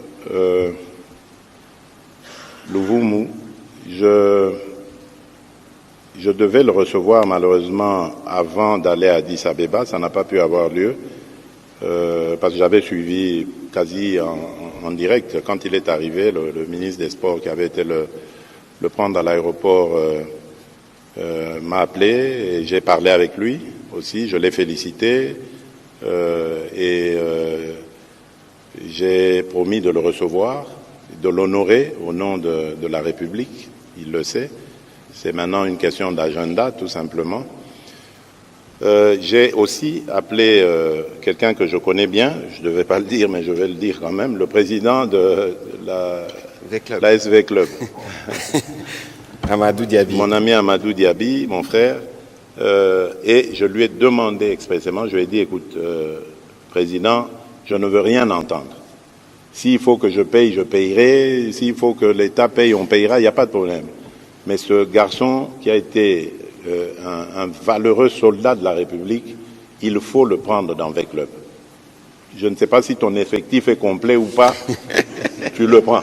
Je ne veux rien savoir. Alors il m'a dit, non, monsieur le président, d'ailleurs je vous annonce qu'il a bel et bien été, il a fait partie de V-Club à l'époque, et j'ai décidé, je le prends, etc. Donc côté boulot, rassurez-vous, il a du travail déjà de sûr. Ensuite, je le verrai moi-même, parce que j'ai vraiment envie de le féliciter de vive voix et surtout de lui donner une récompense au nom de la République. Alors ce que vous avez dit sur le sport, c'est magnifique. Je buvais vos paroles quand vous parliez, parce que ce que vous dites est vraiment fort. Et c'est ce que nous avons recherché à l'époque où il y avait le ministre Serge Condé, qui avait fait des états généraux. À ma demande, c'était sur mon initiative, parce que c'est ça mon souci aussi. Il fallait faire l'état généraux des choses, une sorte d'état des lieux de notre fédération, de notre sport, et d'essayer de comprendre comment, d'abord ce qui ne va pas, et comment est-ce que nous pouvons juguler le mal qu'il y a et mettre plus en valeur nos athlètes. Nous avons une jeunesse très active et abondante. Nous avons un peuple qui est à plus de 60% composé de jeunes. Donc, de potentiels sportifs, il faut réussir à encadrer. Et c'est aussi, merci, dans ce que vous avez dit, une façon aussi de lutter contre la délinquance juvénile. Donc, vraiment, vous êtes dans le bon. J'ai vraiment aimé votre intervention. Et je peux vous rassurer que ce sont des efforts qui vont être fournis. Nous avons aujourd'hui les conclusions des États généraux. Donc, nous avons une boussole. Comment nous orienter pour faire cela. Bon, bien sûr, il y a des objectifs que nous ne pourrions pas atteindre. Les Jeux Olympiques, c'est cette année à Paris. On ne pourra pas être prêt peut-être pour ça, mais j'espère que pour les prochains, en 2028, ce sera possible. Et je peux ici le dire sans sans risque plutôt de trop m'avancer, j'ambitionne, c'est encore une ambition qui normalement devait être secrète, mais bon, elle est personnelle, je veux la partager avec mes compatriotes, j'ambitionne de favoriser la candidature de la République démocratique du Congo pour l'organisation de la CAN 2029. Si tout va bien, j'ai peut-être parlé trop vite, mais ce n'est pas grave. Nous sommes vraiment dans cette réflexion avec le ministre des Finances et certains partenaires pour voir comment est-ce que nous pouvons lever les fonds nécessaires afin de pouvoir organiser un jour la CAN. J'espère plus que tout, mais on en reparlera. Merci encore vraiment, voilà. journaliste. Oscar Mbal, pour terminer, j'espère que votre question sera courte. Merci, Monsieur le ministre, merci, Excellence. Merci. Surtout pour l'honneur que vous faites à la RTNC dans l'espace de 2 mois, parce que vous étiez venu ici pour lors de l'émission organisée par les CESAC oui. sur ce même plateau, et aujourd'hui vous revenez dans le cadre du briefing spécial. Merci pour l'honneur. Excellence, j'ai une petite question. C'est un honneur pour moi. C'est la chaîne nationale. Merci, Excellence. J'ai une petite question à vous poser. Vous avez été élu à une majorité écrasante, 73,37% de voix. Merci aux Congolais. Et merci à Dieu. Donc c'est une majorité écrasante. Et au niveau du Parlement, l'opposition n'est représentée que par un faible pourcentage, donc 18 députés nationaux sur le 500. Ma question, c'est celle de savoir quel sera alors les rôles que va jouer l'opposition dans ce pays. Parce que vous voyez par exemple l'Assemblée provinciale de Kinshasa, pratiquement il n'y a aucun opposant. Ça va se passer comment? Quelle est la place que va jouer, que va occuper l'opposition en RDC? Merci, Excellence. Bon, d'abord je crois que les mieux placés à pouvoir répondre à cette question, c'est d'abord l'opposition elle-même. Je ne peux pas répondre à sa place. Je retiens par exemple que le leader de l'ESID avait fait le choix de ne pas envoyer de candidat aux élections législatives. C'est son choix. Ce n'est pas celui du pouvoir. Donc le dédain, l'inconsidération. Je vous rappelle que je suis issu, moi, d'un parti politique, UDPS, qui, lorsqu'il a été créé en 1982, faisait peut-être la risée de certains de nos compatriotes. On nous prenait pour des fous. On disait, mais vous prenez pour qui? Le MPR Parti État, c'est une grosse machine et tout ça, vous avec votre UDPS là, etc. 82. 8 ans après, 1990, l'UDPS était la principale force politique du pays. Pas de l'opposition, du pays. Donc, tout est possible. Si nous ne travaillons pas bien et que cette opposition est bien organisée, propose une alternance à ce que nous faisons, une alternative à ce que nous faisons, les Congolais, qui sont très mûrs. Moi, je suis très, très fier de mes compatriotes, contrairement à ce qu'on dit des Congolais. Je crois que nous sommes le peuple le plus mûr politiquement du continent africain. J'en veux pour preuve, évidemment, les élections. J'avais proposé la consolidation de nos acquis. Les Congolais ont compris que quelque chose était né dans ce pays et qui demandait à être consolidé. Et ils m'ont accompagné. J'avais parlé de sécurité, ils ont compris que de tous les leaders en présence, c'est celui qui parle le plus de la protection des Congolais et qui menace même de porter la guerre là où elle nous est amenée, c'est lui. Donc faisons-lui confiance, accompagnons-le. Je connais les attentes de mon pays, de mon peuple. Et si je les déçois, ben forcément, ça fera une opportunité pour l'opposition qui va rebondir et tout ça. Mais à condition qu'elle soit organisée et qu'elle inspire suffisamment de confiance, comme je l'ai fait moi, dans nos compatriotes. Donc, ce n'est pas à moi de leur montrer le truc, sinon je me tire une balle dans le pied. C'est à eux de s'organiser. Mais ce que moi, j'ai le devoir de faire, c'est de faire appliquer la Constitution. C'est-à-dire, il faut un leader de l'opposition. Là encore, ce n'est pas à moi de décider, c'est à l'opposition de s'organiser. Le leader, il peut être issu du Parlement, enfin des institutions, tout comme hors institution. Ça dépendra de de leur manière de faire les choses. Donc ce n'est pas à moi de leur indiquer le chemin, mais je peux dire que je suis disponible pour favoriser un tel développement des choses, oui. Voilà, merci Oscar Mbal pour la question. Excellence, Monsieur le Président de la République, on a fini, même si les questions n'ont pas fini, dans l'espoir qu'il y aura d'autres occasions ou d'autres confrères. J'ai vu Jean-Marie Kassamba ou Fabrice ou Madame Josette auront l'occasion de poser leurs questions. C'est bizarre que Jean-Marie Kassamba n'ait pas posé de questions. Où est-ce qu'il est? Il est là, il est là. Quoi, vous êtes convaincu maintenant par ma politique alors, donc c'est bizarre. Il me semble. Alors, on vous a censuré. C'est quoi ça? Mais il n'a pas été censuré, Monsieur le Président. Ah non, ça c'est pas du tout correct. Vous voulez qu'on le lui accorde? S'il a une question ou deux, venez. Mais alors, si c'est une question qui n'a pas encore été posée... Attention à vous quand même. Hein. Attention à ce que vous allez poser comme question. Ah, Jacques, oui aussi, bien sûr. Mais Excellence, Monsieur le Président, vous voulez encore qu'on Non, mais pas longtemps, parce que j'ai d'autres engagements. Vous avez dérogé pour Jean-Marie? Oui, et Jacques Kini aussi, qui fait du très bon travail à Univers TV là-bas. Alors, vous allez poser vos questions en série et vous répondrez à Kassamba, Jean-Marie, allez-y, mollo, parce que je n'ai pas envie de... Non, je rigole. Allez-y. Non, c'est des questions, Monsieur le Président, qui concernent la corporation. Ah, voilà. Comme vous la corporation. Savez, oui. Oui. Vous savez que je suis président des UNPC Kinshasa. Bien sûr, oui, félicitations. D'ailleurs, je crois que c'est récent, non? Oui, absolument. Oui. Ouais, ici récent. À Kinshasa... Non, c'est quand même un peu vieux depuis qu'il est. Oui, je n'ai pas compris. Ça fait combien de temps? Non, il avait été réélu ou quelque chose comme ça. Oui, absolument. Mais voilà. On attend le congrès pour... Glissement. Oui. Donc, Monsieur le Président,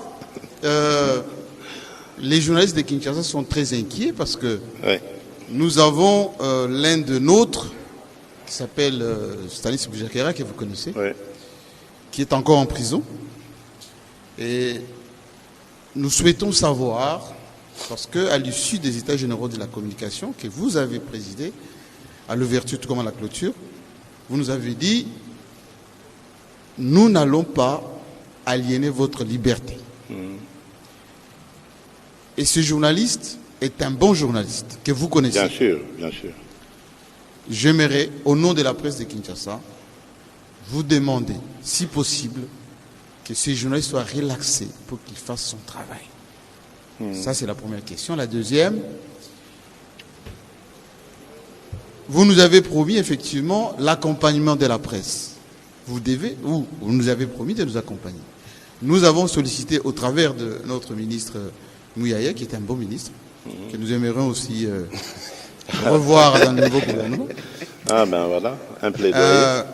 L'accompagnement pour le nouveau congrès. Nous avons sollicité l'accompagnement du gouvernement pour le congrès. Et ça a beaucoup traîné. On aimerait savoir, le peuple nous suit et la presse au niveau national nous suit également, si le président, notre président, peut nous permettre de s'engager. Voilà. Je fais une dernière, si vous permettez. Une dernière, courte. C'est par rapport à l'ouverture que vous avez manifestée durant le discours d'investiture.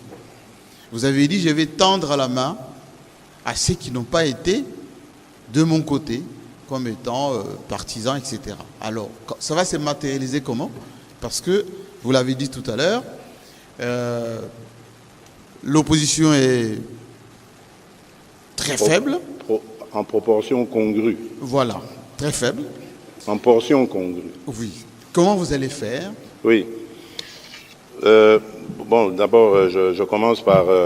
oui, j'ai entendu votre demande du Congrès, je vais vous accompagner.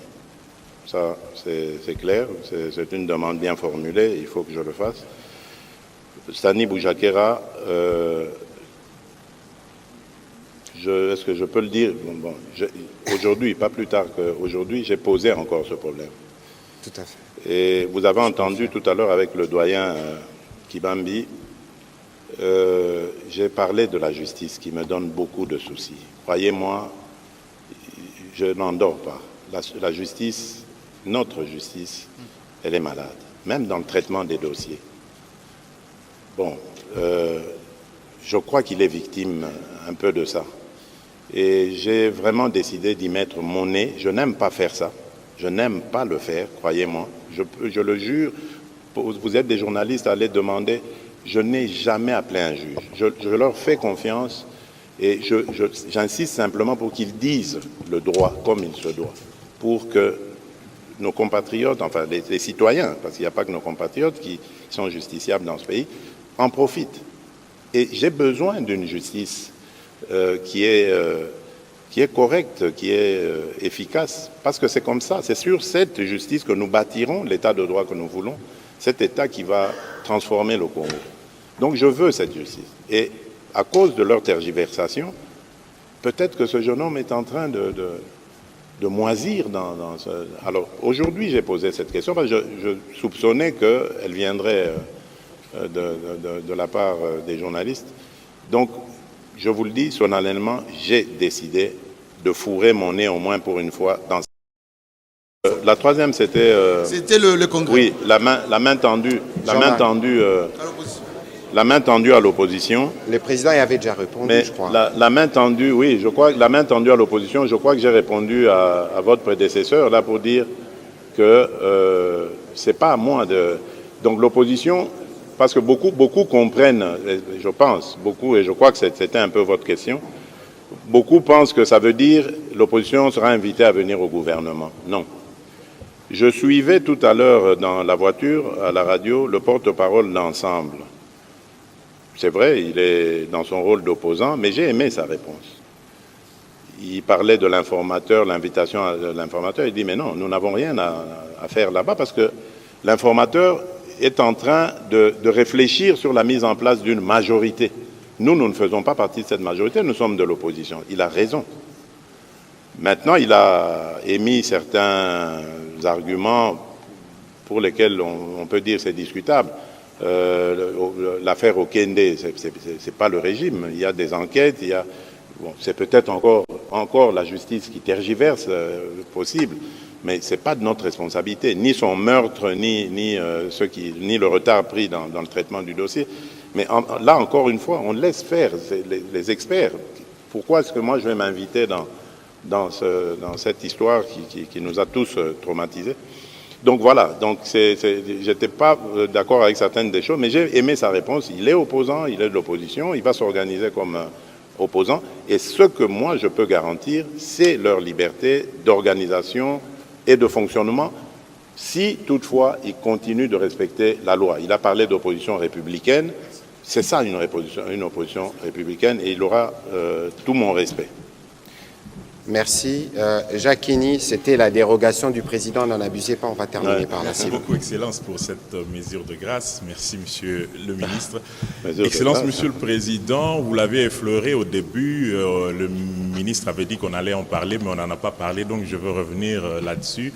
C'est la question de l'Union européenne qui a signé cet accord, vous le savez, pour... l'accord de valeur durable pour les minéraux stratégiques avec le Rwanda. Excellence, on sait, sauf si il y a changement, que le Rwanda ne possède pas justement ce type de minéraux. Votre commentaire en tant que président de la République démocratique du Congo? C'est de l'imposture, je l'ai dit. C'est vraiment une provocation, mais de très mauvais goût. Parce que, vous l'avez dit, tout le monde sait que le Rwanda n'a même pas 1 gramme de ces minerais dits critiques dans son sous-sol. Donc quand on signe un MOU avec ce pays, ça veut dire qu'on va encourager le pillage ou la fraude. Parce qu'il y a des petits malins qui s'amusent, on le voit avec l'or, de passer... avec nos matières de l'autre côté de la frontière en allant au Rwanda et les vendre là-bas. Le Rwanda ne les transforme même pas. Il ne les transforme même pas. Donc il les exporte. Et il touche des dividendes grâce à ça, sur le sang de nos compatriotes. Et ça, c'est inacceptable. Parce qu'avec le produit de ces ventes illicites, ils vont équiper leur armée et continuer leur expédition aventureuse en République démocratique du Congo. Et qui en est le complice? C'est l'Union européenne, ce donneur de leçons qui voulait venir surveiller nos élections ici pour dire qui a gagné, qui a perdu, qui nous donne à longueur de communiquer des leçons sur le respect des droits de l'homme, mais qui maintenant est en train de prêcher par le plus mauvais exemple qui soit.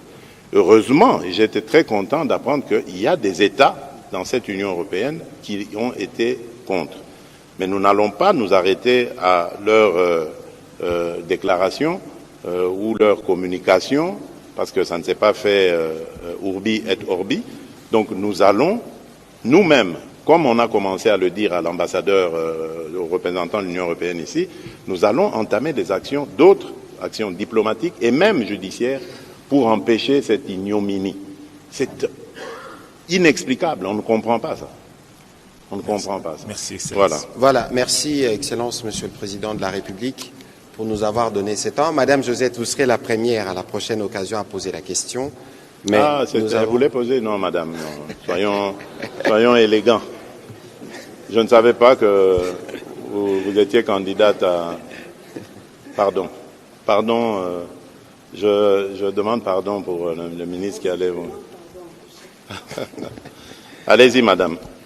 Je voudrais m'adresser, Monsieur le Président, aux champions de la masculinité positive. Ah ben voilà, c'était important. Hein?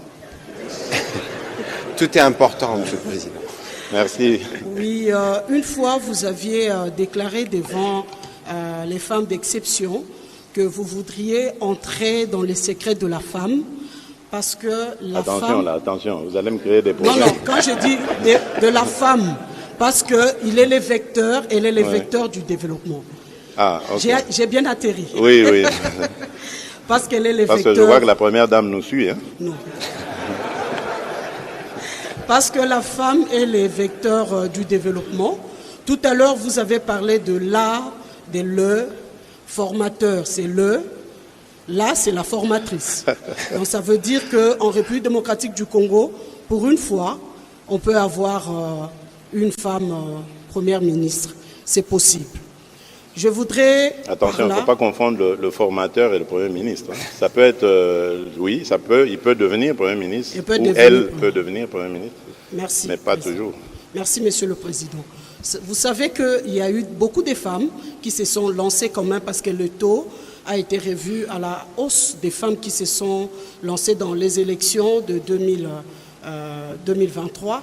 Mais les femmes sont déçues parce que il n'y en a pas beaucoup qui ont été élus. Alors, il y a des électeurs et des électrices. Voilà, des électeurs et des électrices, oui. Mais il reste les postes nominatifs. Et vous savez que les femmes, parce que vous êtes le champion de la masculinité positive, je ne pense pas que le champion de la masculinité positive va accepter que les femmes puissent jouer leur partition en dehors. Elles sont les vecteurs du développement. Que pensez-vous faire? Merci, Monsieur le Président. Oui, merci. Merci beaucoup, madame. C'est vraiment important, là. D'ailleurs, j'ai eu un volet masculinité positive à Addis Abeba. Malheureusement, que je n'ai pas pu honorer parce que j'étais pris dans d'autres rendez-vous. Et c'est le vice-premier ministre, ministre des Affaires étrangères, qui m'y a représenté et lu le mot que j'avais prévu à cette occasion. Je tiens vraiment particulièrement à développer les droits et à promouvoir en tout cas les droits des femmes et le rôle des femmes en République démocratique du Congo. Je crois que je l'ai montré, peut-être pas suffisamment, mais en tout cas montré avec pour la première fois la participation de près de 37% de femmes dans le gouvernement qui vient de déposer sa démission. Les efforts, vous avez parlé de postes nominatifs, les efforts vont continuer. En tout cas, l'objectif, c'est de ne pas descendre en dessous des 37%, puisque ceux-là, au moins, nous les avions atteints. Donc, on va continuer. Peut-être 50%, qui sait, pourquoi pas. Donc, les efforts doivent continuer. Moi, je suis conscient du rôle de la femme dans notre pays et je tiens à promouvoir cela. Mais il y a encore les mauvaises habitudes qui ont la dent dure. qu'il faut, et c'est pour ça qu'on parle de masculinité positive. Donc moi, je dois parler à mes homologues hommes pour leur dire « soyez positifs, favorisez la promotion de la femme en République démocratique du Congo ». Mais également, je crois que c'est le rôle aussi des femmes de parler aux femmes. Vous avez parlé des candidates femmes qui n'ont pas, pour la plupart, eu beaucoup de succès, quoique j'ai quand même appris, j'ai ouï dire que dans cette législature, il y a quand même plus de femmes que dans la législature d'avant. 60, il me semble que c'est un peu moins que la législature d'avant. 60, on va parler de 60. Oui, j'ai cru comprendre. Bon, donc c'est quand même donc un petit effort. Mais il faut aussi parler aux femmes, qu'elles se mobilisent, qu'elles se mettent derrière leurs collègues femmes et qu'elles puissent voter. Parce que bon, les élections, nous les voulons libres. On ne peut pas commencer à orienter les décisions des électeurs lors des échéances électorales. Mais nous devons continuer ces efforts, nous devons promouvoir l'emploi des femmes, on doit avoir plus de femmes entrepreneurs parce que c'est ça qui va forcer ou accentuer leur influence.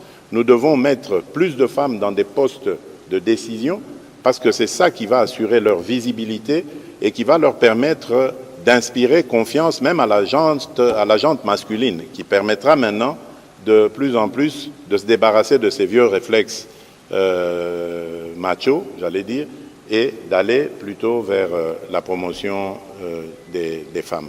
Donc c'est du travail, on en a beaucoup encore à faire en République démocratique du Congo de ce côté-là, mais nous n'allons pas renoncer à notre devoir qui est de faire ce travail. Nous vous faisons confiance, Monsieur le Président. Merci. Merci beaucoup, Madame. Alors, Excellence, Monsieur le Président de la République, nous ne pouvons que vous dire merci. Merci, Monsieur le Ministre. Je pense que c'est pas très courant d'avoir un tel exercice. Nous espérons que c'est peut-être pas le dernier. Oui, j'espère aussi. On verra. Mais c'était un bel exercice. Merci et félicitations à tous j'allais dire vos collègues. Non, vous êtes devenu ministre. Oui. À tous les journalistes. Et la masculinité positive dont vous êtes les modèles sévit ici parce que la directrice générale de la RTNC comme celle de la RTNC2 sont des femmes et qui travaillent très bien. Monsieur le Président de la République, les Congolais vous ont suivi pendant presque 2 heures. Vous allez conclure cet entretien. Que pouvez-vous leur dire, ces femmes, ces hommes, ces militaires qui vous regardent ce soir comme commandant suprême? Qu'est-ce que vous pouvez leur dire en français comme en lingala? Et c'est sur cette note que nous terminerons cet exercice. Bien, merci. Je crois qu'on a un peu ramassé le tout, donc je ne vais pas les garder longtemps. Après ça, je voudrais simplement les rassurer, leur dire que, j'utilise l'expression, les vaches sont gardées, dormez tranquilles, soyez en paix dans vos foyers, nous veillons à la République. C'est vrai que les temps sont un peu difficiles en ce moment, mais c'est une période, c'est une conjoncture que nous sommes en train de passer qui, évidemment, passera. Nous la vivrons, elle passera. Le Congo, comme je l'ai dit tout à l'heure, est en train de vivre les douleurs d'enfantement d'un nouveau Congo.